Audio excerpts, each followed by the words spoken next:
Is this the kind of thing that will impact the election this fall, or is it too early to tell? Let's bring in Brian Schwartz. He's a political finance reporter for CNBC.com. Brian, it's good to see you. What jumps out to you about these results? Yeah, it's really interesting. President Trump, when he came into office, was really pushing, and since then has really been pushing how great the economy's been.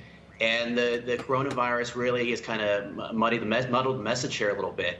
And so in these states, talking about Arizona, Florida, Pennsylvania, Wisconsin, North Carolina, these are really key states for him if he wants to go on and get reelected. Some of these places, he had just beaten Hillary Clinton in 2016 by a hair, including in Florida, Pennsylvania, and Wisconsin. So it really is going to be interesting to see how this plays out. You'd think that with somebody like Trump, who keeps on touting the markets, and albeit the market's doing better the last 2 days, this really could be a problem for him if people continue to fear a recession. This poll shows that 81% of the respondents fear a recession coming up potentially. And the other part is the jobless claims. Right? We've had millions of jobless claims over the last 2 weeks.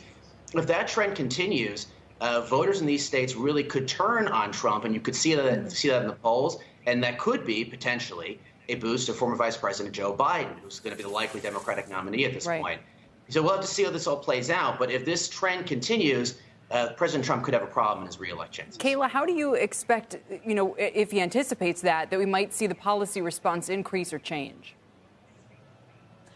Well, Kelly, we know that the White House had been readying a playbook for this fall to stave off a recession, and they've had to early up a lot of those measures and really expand what they were thinking about. I think that the White House is in a difficult position right now because they are really throwing everything at this effort that they can from a policy perspective to try to shore up the economy and get money in people's hands. I think it comes down to who voters feel is at fault for this and how long it lasts. Because if you look at some of these approval ratings, 62% of voters think that their state is doing a good job. But President Trump's approval rating in his handling of the coronavirus crisis is just 49%.